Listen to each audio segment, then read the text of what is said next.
আসসালামু আলাইকুম। Welcome back ClouDolus YouTube চ্যানেলে আপনাদের সবাইকে। আজকে যে মডিউল 3 যে হ্যান্ডস অনটা দেখব সেটা হচ্ছে how to purchase Amazon EC2 saving plans. So আমরা সেভিং প্ল্যানস এর অপশনগুলা এবং থিওরিটিক্যাল যে আমরা দেখেছিলাম পয়েন্টগুলো সেটা দেখে নিচ্ছি। আজকে হ্যান্ডস অনটা দেখব স্টেপ বাই স্টেপ এবং আমরা কিভাবে পারচেজ করতে হয় এবং কিভাবে অ্যাড ক্রাফট করতে হয় সব আমরা দেখব। সো চলুন চলে যাই আমাদের AWS কনসোলে। সো আমাদের AWS কনসোলে আসার পরে আমরা জাস্ট হচ্ছে যে আমাদের EC2 তে যাব। সো EC2 তে যাওয়ার পরে দেন আমরা হচ্ছে যে এখান থেকে নিচে আমরা লেফট সাইডে আমরা হচ্ছে যে সেভিং প্ল্যান এ যাব। প্ল্যানটা দেখব যে সেভিং এ কি অপশন। সো আমাদের হচ্ছে যে সেভিং প্ল্যানে যাব। সো সেভিং প্ল্যানে যাওয়ার পরে আমরা যে সেভিং প্ল্যানে ম্যানেজমেন্ট কনসোলে আসার পরে এখানে আসার পরে হচ্ছে আমরা দেখতে পাবো যে সেভিং প্ল্যানের হচ্ছে যে ইনফরমেশনগুলো দেখাচ্ছে যে বা ফ্লেক্সিবিলিটি, সিগনিফিকেশন, ডিসকাউন্ট এবং গেট স্টার্ট। আমরা যাব যে পারচেজ সেভিং প্ল্যানে যাব। সো সেভিং প্ল্যানে আসার পরে আমরা যে ড্যাশবোর্ডটা পাবো সেইখানে এখানে দেখেন লেফট সাইডে একেবারে আমরা যে সেভিং প্ল্যানে দেখতে পাচ্ছি সেভিং প্ল্যানের আমরা সম্পূর্ণ এখানে ওভারভিউটা দেখতে পাবো, ইনভেন্টরি অ্যান্ড দেন হচ্ছে যে recommendation, purchase saving plans, utilization report and coverage report and হচ্ছে ক্রাফট। সো আমরা যদি এখানে খেয়াল করি সেটা হচ্ছে যে আমরা ফার্স্ট ওভারভিউতে আছে, যেহেতু এখানে আমরা জানি যে সেভিং প্ল্যানটা আপনার হচ্ছে যে কমপ্লিট ইস্যুড ইনস্ট্যান্স আর সেগমেন্টের উপর প্ল্যানটা পেয়ে থাকি এবং কস্ট অপটিমাইজ হয়ে থাকে এবং এই কমপ্লিট ইনস্ট্যান্স এবং সেগমেন্টের প্ল্যানের সেভিং প্ল্যানের উপরে। সো আমরা এখানে আসার পরে দেখেন ওভারভিউ আছে, এখানে জাস্ট ম্যানেজ অ্যালার্ট সাবস্ক্রিপশন, এটা আমরা পরে দেখতেছি। সো আমরা পারচেজ সেভিং প্ল্যানে আমরা যাই। সো পারচেজ সেভিং প্ল্যানে আসার পরে আমরা এখানে দেখেন যে ৩ টা অপশন। সো সেভিং প্ল্যানের যে ইনফরমেশনগুলো দেওয়া আছে আমরা হচ্ছে ১ থেকে ৩ বছরের কমিটমেন্টে যাইতে হবে এবং হচ্ছে যে সেভিং প্ল্যানের ফ্লেক্সিবিলিটি মডেল এটা সবকিছু বলা আছে। যেটা কিনা AWS ইউজেসে আমরা হচ্ছে যে এক্সিস্টিং প্রাইসের উপর আ এক্সচেঞ্জ করে থাকে। সো এখানে যে প্রাইস পারচেজ ডিটেইলস সেখানে আমরা ৩ টা অপশনে যাইতে পারি। নাম্বার 1 কমপ্লিট সেভিং প্ল্যানস, যেটি কিনা হচ্ছে যে AWS এর যে instance type uses Fargate, AWS Lambda, আপনার যে রিসোর্স যে রয়েছে।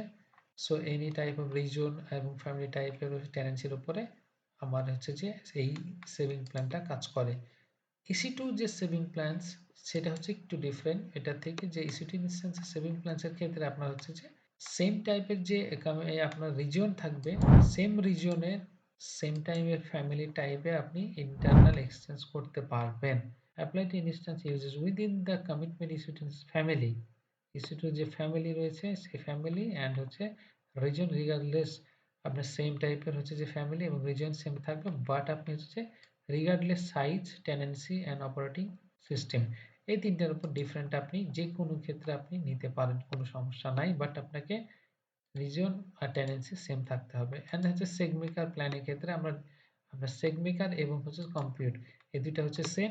আপনার এক্সিস্টিং কম্পিউট এবং এক্সিস্টিং সেগমেকার থাকলেই আপনার হচ্ছে যে পারচেজ প্ল্যানটা অ্যাক্টিভ হয়ে যাবে অটোমেটিক্যালি।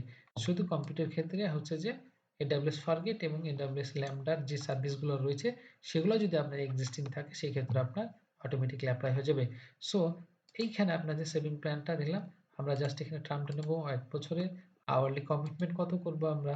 সো এখানটা দেখার জন্য আপনার ৩ টার ক্ষেত্রে হচ্ছে যে আপনারা এখানে দেখবেন যে এই রিকমেন্ডেশনটা দেখতে পারবেন। সো এই রিকমেন্ডেশনে যদি যান তাহলে আপনার existing compute, existing EC2 instance, existing SageMaker যদি থেকে থাকে সেইটার উপর বেস করে আপনাকে AWS মান্থলি কত আপনার অ্যামাউন্ট কস্ট যাচ্ছে, আপনি এস্টিমেট কত করবেন এবং হচ্ছে যে সেভিং কত হচ্ছে সেইটা আপনাকে দেখায় দিবে। সো আমরা হচ্ছে রিকমেন্ডেশনটা দেখি। সো রিকমেন্ডেশনে যদি যাই, সো রিকমেন্ডেশনে যাওয়ার পরে আমার এক্সিস্টিং যদি কমপ্লিট থাকতো EC2 ইনস্ট্যান্স এবং সেগমেকার থাকতো তাহলে আপনার হচ্ছে কমিটমেন্ট ১ বছর ৩ বছরের উপর বেস করে আপনার এখানে রিকমেন্ডেশন দেখেন 0 দেখাচ্ছে, বাট আমার যে নাই সেই কারণে 0 দেখাচ্ছে। সেক্ষেত্রে আপনার বিফোর রিকমেন্ডেশন পারচেজ এখানে আপনার কারেন্টলি অন ডিমান্ড কত যাচ্ছে, মান্থলি কত যাচ্ছে, এস্টিমেট মান্থলি স্পেন্ড অ্যান্ড হচ্ছে এস্টিমেট মান্থলি সেভিং। সো আপনার কারেন্টলি পার আওয়ারের যে প্রাইসটা এবং এস্টিমেট মান্থলি যা যাচ্ছে সেটা প্লাস মাইনাস করে আপনার যে সেভিং কত আছে সেটা এখানে দেখাবে। আপনি যেটা কিনা ডাউনলোডও করতে পারবেন এবং সেভিং প্ল্যানের সাথে ক্রাফট করতে পারবেন আপনি এই রিকমেন্ডেশন থেকে। সেম EC2 ইনস্ট্যান্স সেগমেকার প্ল্যানের সেম একই কেস। এই রিকমেন্ডেশন থেকে আপনি আপনার এক্সিস্টিং সার্ভিসগুলোর উপর ডিপেন্ড করে আপনি প্ল্যানটা কোনটা নেবেন সেটা আপনি খুব সহজে বুঝতে পারবেন এবং ডাউনলোড করতে পারবেন ইনফরমেশনগুলা। দেন আমরা যদি এখানে ব্যাক করি, এখানে আসার পরে দেখেন অ্যাপ্লিকেবল রেটস পার সেভিং প্ল্যানস এবং প্ল্যানসের আমি যে এখানে দেখেন রেটগুলো আমি দেখতে পাবো, সেটার জন্য ক্লিক হেয়ার দিলাম। দেন এখানে কম্পিউটের যে সেভিং প্ল্যানস রয়েছে সেইটার এখানে ইনফরমেশনগুলো দেখেন। এটা হচ্ছে complete plan, EC2 instance plans, and হচ্ছে যে কোনটার উপরে complete saving plans for EC2। EC2 এর উপরে যে দেখেন কোন রিজন, AWS এর যে কোন রিজন, অ্যান্ড হচ্ছে যে কোন রিজনের যে অ্যাবিলিটি জোন আছে, রিজন রয়েছে, অ্যান্ড দেন হচ্ছে টার্ম রয়েছে কয় কয় বছরের, এবং আপফ্রন্টের payment option, and then platform, কোন প্ল্যাটফর্ম নিচ্ছেন, এবং টেনেন্সি শেয়ার ডেডিকেটেড হোস্ট না ডেডিকেটেড টেনেন্সি শেয়ারটা আপনি থাকবে, সেইটার উপর ডিপেন্ড করে আপনারা এই যে অ্যাভেলেবিলিটি যে ইনস্ট্যান্স সেভিং প্ল্যানস অ্যান্ড হচ্ছে সেভিং অন ডিমান্ডের প্রাইস, অন ডিমান্ডের রিজন, অপারেটিং সিস্টেম, টেনেন্সি সব কিছু আপনাকে এখানে দেখাবে। আপনি খুব সহজ এখান থেকে ক্যালকুলেট করতে পারবেন এবং সিলেক্ট করে দেখতে পারবেন যে আপনার কোনটা সেভিং প্ল্যান আপনার জন্য এক্সিস্টিং আছে এবং খুব ভালো হয়, যে আপনার সার্ভিসের উপর ডিপেন্ড করে। সেম হচ্ছে যে AWS ফারগেটের ক্ষেত্রেও তাই, সেম আপনি অ্যান্ড হচ্ছে ল্যামডার ক্ষেত্রেও তাই, অ্যান্ড দেন হচ্ছে যে সেভিং ইনস্ট্যান্স সেভিং প্ল্যানসের ক্ষেত্রেও সেম টাইপের হচ্ছে যে আপনার এখানে আপনার রিজন দিবেন, এই লোকাল রিজন দিবেন এবং কোন রিজনে আপনি দিতে রাখছেন সেইটা, এবং হচ্ছে টার্ম বা পেমেন্ট অপশন এবং ফ্যামিলি টাইপ আপনি সিলেক্ট করতে পারবেন, এবং লিনাক্সে যে ওএস এর প্ল্যাটফর্ম রয়েছে এবং টেনেন্সি কোনটা, এখানে সবকিছু আপনি খুব সহজে আপনি ফাইন্ড আউট করতে পারবেন যে your hourly commitment saving plan rate see applicable rates for saving plans. আপনার যে সেভিং প্ল্যানস রয়েছে সেটা আপনারা দেখতে পারেন। সো এখানে আমরা দিলাম যে 0.01 দিলাম। সো আমি আপাতত এইটা দিচ্ছি জাস্ট আপনাদের দেখার জন্য যে আওয়ারলি কমিটমেন্ট আমি এটা করতে চাচ্ছি। দেন আপফ্রন্ট, এটা হচ্ছে যে কোন পার্সিয়াল না অল আপফ্রন্ট। সো আমি নো আপফ্রন্ট দিলাম। সো এখানে দেখেন যে প্রাইসটা রয়েছে টোটাল কস্ট 1 বছরের জন্য, মান্থলি পেমেন্ট আমাকে প্রতি মাসে এত করে করতে হবে। সো এটা আমি ক্রাফট দিলাম।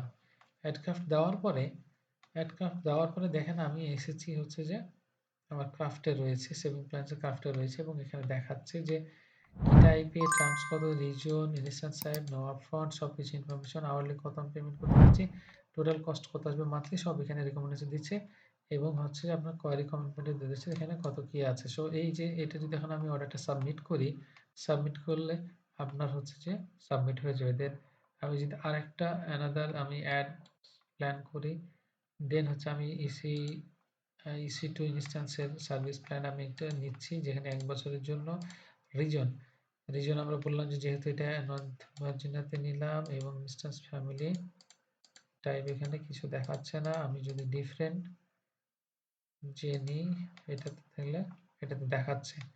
সো এখানে আপনার দেখেন রিজনটা আমি চেঞ্জ করে দিলাম, family type instance type change হয়ে গেল, বা পাচ্ছেন আমি T2 দিয়ে দিলাম, T3 দিলাম ফ্যামিলি টাইপ, দেন হচ্ছে যে আমি এটাতেও 0.001 দিলাম, এবং পেমেন্ট আপফ্রন্ট নো আপফ্রন্ট, এবং হচ্ছে যে পারচেজ অপশনে অ্যাড কাট করলাম। দেন আমি দুইটাই দেখতে পারবো। সো এখানে দেখেন এখানে একটা নোটিফিকেশন দেওয়া আছে আপনাকে অ্যাওয়ারনেসের জন্য, যে আপনার ডুপ্লিকেট যদি পসিবিলিটি থাকে সেভিং প্লাস, সো এই অপশনটা দেখাচ্ছে। সো এখানে দেখানোর পরে আমি আবার আরেকটা নিই, যেটা সেগ মেকার, আমি যে সেগ মেকারটা ডিফারেন্ট রয়েছে। সো এখানে 1 বছরের জন্য নিলাম, 0.001 নিলাম, and then payment upfront no upfront দেখাচ্ছে, অ্যান্ড আমি অ্যাড ক্রাফট করলাম। অ্যাড ক্রাফট করার পর আমি তিনটাই দেখেন এখানে দেখতে পাবো, তিনটাই আমি দেখতে পাচ্ছি, এবং total amount, commitment, monthly payment সবকিছু এখানে টোটাল কস্ট দেখাচ্ছে। সেখানে সাবমিট অর্ডার করলে আমি হচ্ছে সাবমিট অর্ডারে চলে যাব। সাবমিট অর্ডার করলে আমি হচ্ছে যে সেভিং প্ল্যান অ্যাক্টিভ হয়ে যাবে। সো এখানে দেখেন আমি এখানে আসার পরে ইনভেন্টরিতে ক্রাফটে রয়েছি। সো 3টা ক্রাফট রয়েছে। কাভারেজ রিপোর্ট, ইউটিলাইজেশন রিপোর্ট দিয়ে আপনি হচ্ছে যে আপনার সেভিং প্ল্যানটা আরও আইডেন্টিফাই করতে পারবেন যে কোনটা আপনার জন্য ভালো হয়। সেভিং প্ল্যানের ওভারভিউ দেখতে পারেন, এবং আমি যদি ইনভেন্টরি যাই, সো এখানে আমাদের সাবমিট অর্ডার করার পরে আমি জাস্ট যদি ইনভেন্টরিতে যাই, আপনারা এখানে পারচেজ সেভিং প্ল্যানটা দেখতে পাবেন, যেন আইডি দেখতে পাবেন, স্ট্যাটাস দেন, টাইপ দেবেন, instance type end instance family, region, commitment, এবং স্টার্ট ডেট এবং এন্ড ডেট সবকিছু আপনি এখানে দেখতে পারবেন। তো এইভাবেই আপনার হচ্ছে যে EC2 ইনস্ট্যান্সের সেভিং প্ল্যানস পারচেজ করতে হয়, এবং অপশনগুলো সিলেক্ট করতে হয়। EC2 ইনস্ট্যান্স সিপিইউ অ্যান্ড হচ্ছে সেগমেকারের সাথে ইন্টিগ্রেশন করে উইথ AWS ফারগেট এবং ল্যামডা। সো এই হচ্ছে যে ওভারঅল সেভিং প্ল্যানসের পারচেসিং প্রসেস। সো এখানে যদি কারো কোশ্চেন থাকে বা ওভারভিউ কোনো কিছু তো আপনার জানার থাকে বা জানানো থাকে, ডেফিনেটলি আপনারা কমেন্ট সেকশনে জানাবেন।